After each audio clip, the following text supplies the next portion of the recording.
tidak berwujud. Aset tidak berwujud ada dua macam.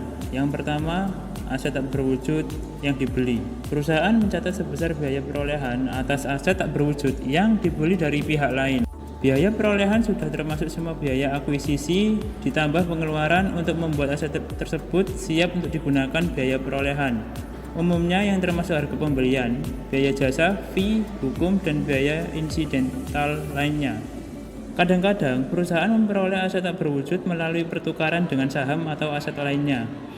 Dalam kasus tersebut, biaya perolehan aset tak berwujud adalah nilai wajar dari aset yang dipertukarkan atau nilai wajar dari aset tak berwujud yang diterima. Mana yang lebih jelas? Bagaimana jika perusahaan membeli beberapa aset tak berwujud atau kombinasi dari aset tak berwujud dan aset berwujud secara bersamaan? Dalam pembelian keranjang semacam itu, perusahaan harus mengalokasikan biaya perolehan atas dasar nilai wajar. Pada dasarnya, perlakuan akuntansi untuk pembelian aset tak berwujud mirip dengan yang aset tak berwujud yang dibeli. Yang kedua, aset tak berwujud yang dibuat sendiri. Perusahaan sering mengeluarkan biaya untuk berbagai sumber daya tak berwujud seperti pengetahuan ilmiah atau teknologi, penelitian, pasar, kekayaan intelektual, dan merek dagang. Biaya tersebut sering disebut sebagai biaya penelitian dan pengembangan, research dan development. Aset tak berwujud yang mungkin timbul dari pengeluaran tersebut termasuk paten, perangkat lunak, komputer, hak cipta, dan merek dagang. Misalnya, Nokia mengeluarkan biaya R&D untuk mengembangkan ponsel, yang mana hal ini akan menghasilkan paten yang berhubungan dengan teknologi. Dalam menentukan pencatatan atas biaya ini, Nokia harus menentukan apakah proyek R&D tersebut sudah berada pada tahap yang cukup maju untuk dapat dipertimbangkan secara ekonomis. Untuk melakukan penilaian ini, Nokia mengevaluasi biaya yang timbul selama tahap penelitian, research fase, dan tahap pengembangan development fase. Kemudian ada amortisasi aset tak berwujud. Alokasi biaya perolehan aset tak berwujud secara sistematis disebut amortisasi. Aset tak berwujud dapat memiliki umur manfaat yang terbatas tertentu, limited finite useful life, maupun umur manfaat tidak terbatas. Misalnya, perusahaan seperti Walt Disney yang dipunyai oleh Amerika Serikat memiliki dua jenis aset tak berwujud tersebut. Walt Disney mengamortisasi aset tak berwujud yang masa manfaatnya terbatas. Misalnya, hak cipta atas film dan lisensi terkait dengan produk bermerek Disney. Walt Disney tidak mengamortisasi aset tak berwujud yang umur manfaatnya tidak terbatas, misalnya nama dagang Disney atau nama domain internetnya. Kemudian ada dua macam aset tak berwujud. Yang pertama, aset tak berwujud dengan umur manfaat terbatas. Perusahaan mengamortisasi aset tak berwujud yang umur manfaatnya terbatas melalui pembebanan sistematis atas biaya perolehan selama umur manfaat aset. Umur manfaat harus mencerminkan periode di mana aset tersebut akan memberikan kontribusi pada arus kas perusahaan. Misalnya, Walt Disney mempertimbangkan faktor-faktor ini dalam menentukan umur manfaat. Yang pertama, penggunaan aset yang diharapkan oleh perusahaan. Yang kedua, dampak dari keuangan, permintaan, persaingan, dan faktor ekonomi lainnya. Contohnya, termasuk stabilitas industri, kemajuan teknologi, tindakan legislatif yang menyebabkan peraturan menjadi tidak pasti atau berubah, dan perubahan saluran distribusi yang diharapkan. Yang ketiga, setiap ketentuan hukum, peraturan, atau kontak yang memungkinkan pembaruan atau perpanjangan umur manfaat hukum atau kontrak atas aset tanpa harus mengeluarkan biaya yang signifikan. Faktor ini mengasumsikan bahwa terdapat bukti yang mendukung pembaruan atau perpanjangan. Disney juga harus mampu melakukan pembaruan atau perpanjangan tanpa ada modifikasi yang material dari syarat dan kondisi yang sudah ada. Jumlah beban amortisasi untuk aset tak berwujud yang umur manfaatnya terbatas harus mencerminkan pola di mana perusahaan mengonsumsi atau menggunakan aset jika perusahaan dapat menentukan pola itu dengan andal. Misalnya, asumsikan bahwa Second Wave Inc. membeli lisensi untuk menyediakan produk genetik yang dinamakan Mega.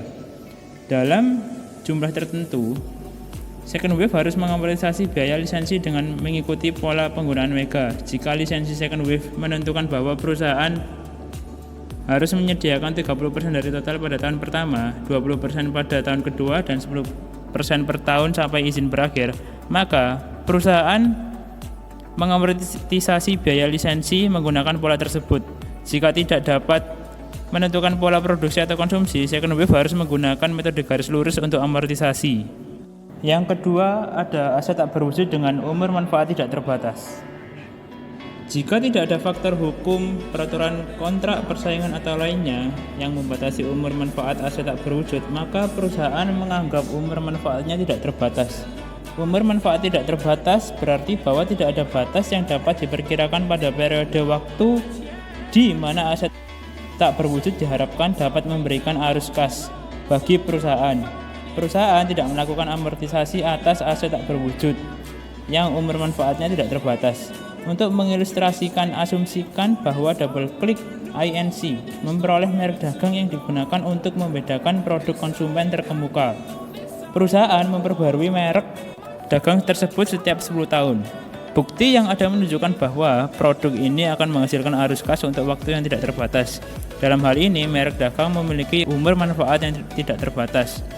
Perusahaan juga harus menguji penurunan nilai atas aset tak berwujud yang umur manfaatnya tidak terbatas setidaknya setiap tahun. Uji penurunan nilai atas aset tak berwujud yang umur manfaatnya tidak terbatas serupa dengan uji untuk aset tak berwujud yang umur manfaatnya terbatas. Artinya, rugi penurunan nilai harus diakui sebesar nilai yang jumlah tercatat aset tak berwujud dengan umur manfaat tidak terbatas kurang dari jumlah terpulihkan.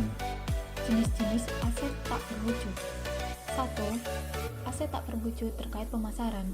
Perusahaan menggunakan aset tak berwujud terkait pemasaran dalam promosi produk atau jasa. Contoh, trademark atau trade names, nama surat kabar, nama domain internet, dan perjanjian non-persaingan. Sebuah trademark atau trade names merupakan kata, simbol, atau desain yang digunakan untuk membedakan produk atau jasa suatu perusahaan dari pesaingnya. Nama-nama dagang seperti Wardah, Erigo, dan Indomie memungkinkan pikiran kita mengidentifikasi produk secara langsung, sehingga meningkatkan kapasitas pemasaran produk-produk tersebut. Di negara berbahasa Inggris seperti Amerika Serikat, memakai sistem hukum common law, hak untuk menggunakan merek dagang atau nama dagang yang secara eksklusif berada pada pengguna asli selama pengguna asli terus menggunakannya. Contoh, pendaftaran di kantor paten atau nama dagang. Amerika Serikat memberikan perlindungan hukum selama periode tidak terbatas yang diperbarui setiap 10 tahun. Berbeda dengan di Indonesia menganut sistem hukum civil law yang mengenal adanya hukum perdata dan hukum dagang sebagai cabang ilmu hukum perdata.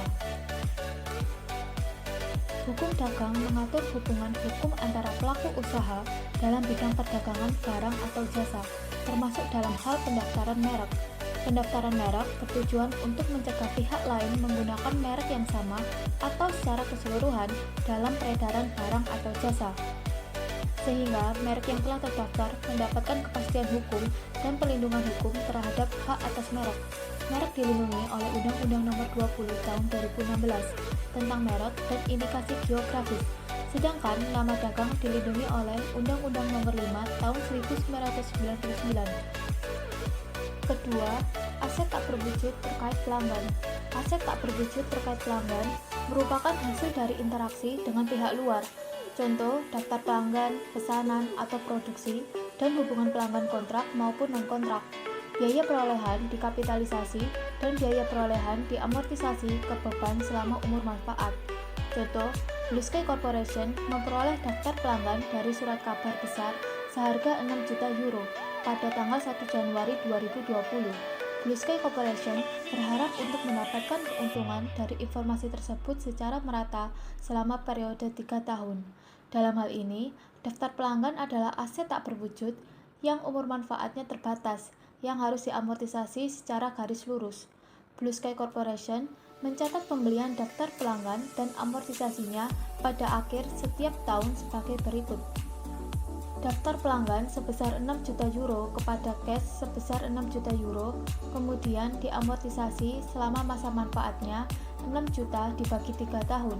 Maka beban amortisasi daftar pelanggan sebesar 2 juta euro kepada daftar pelanggan sebesar 2 juta euro di tiap akhir periode dari tahun 2020 hingga 2022. Ketiga, aset tak berwujud terkait artistik. Aset tak berwujud terkait artistik mencakup hak kepemilikan atas drama, karya sastra, karya musik, gambar, foto, video, dan materi audio visual lainnya. Hak cipta melindungi hak-hak kepemilikan tersebut. Hak cipta atau copyright adalah hak yang diberikan oleh pemerintah kepada semua penulis, pelukis, musisi, pemahat, dan seniman lainnya atas kreasi dan ekspresi mereka. Hak cipta memberikan hak ke pencipta selama lebih dari 70 tahun.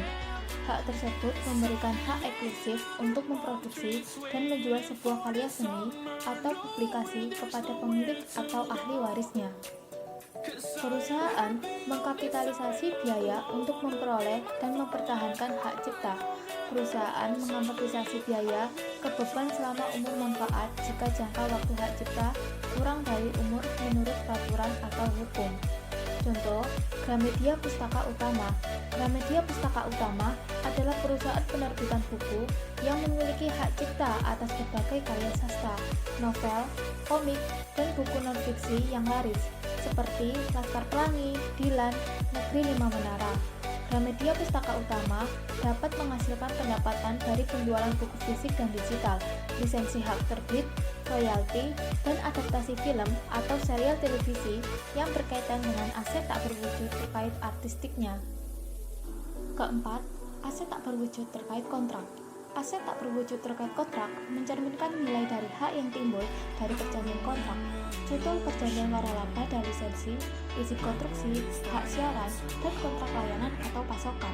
Waralaba atau franchise yaitu perjanjian kontraktual di mana pemilik waralaba atau franchisor memberikan kepada pembeli waralaba atau franchisee atas hak untuk menjual produk atau jasa tertentu, untuk menggunakan merek dagang atau nama dagang tertentu, dan biasanya dalam wilayah geografis yang telah ditentukan.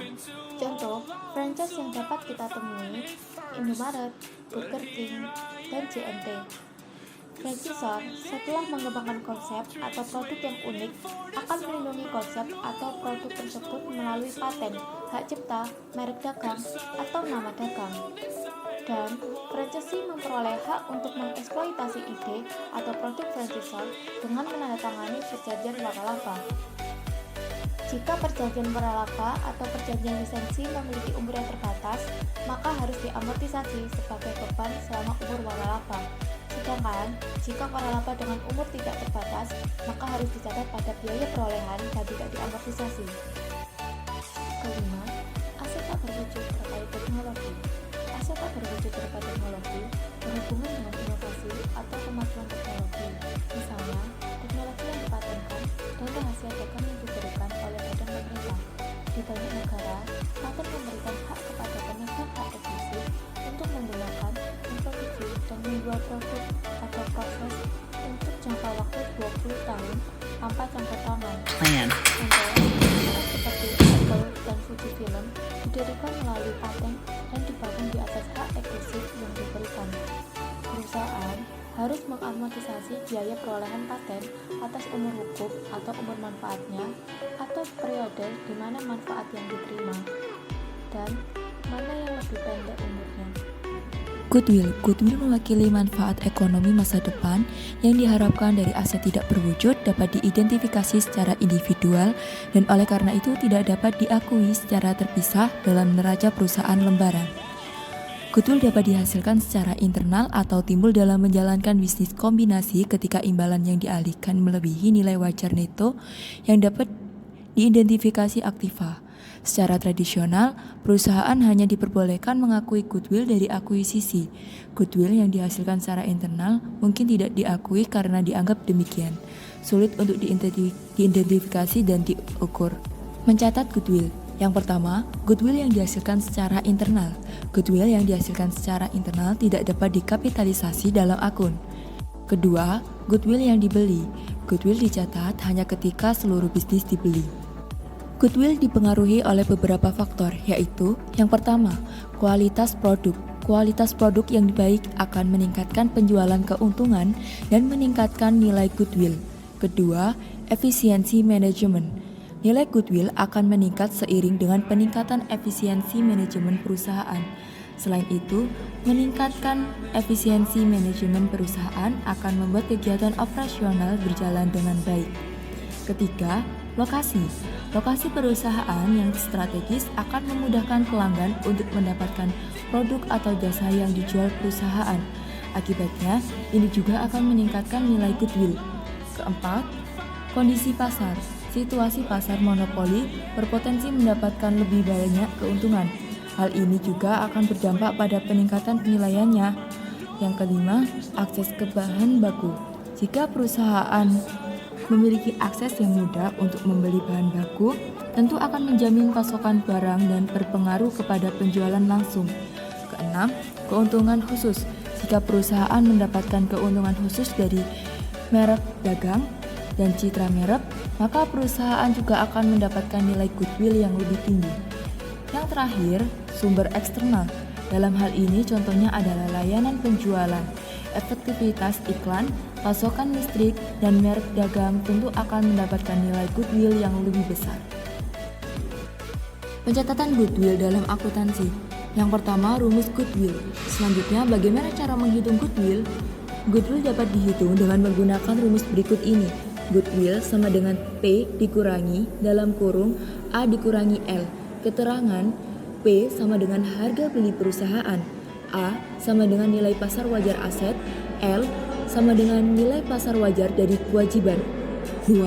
Terdapat contoh kasus. WTA ingin mengakuisisi PTB seharga 2M, nilai wajar aset yang teridentifikasi PTB adalah 1,500 M, sementara itu kewajibannya sebesar 800 juta. Berapakah nilai goodwill atas akuisisi tersebut dan bagaimana pencatatannya secara akuntansi?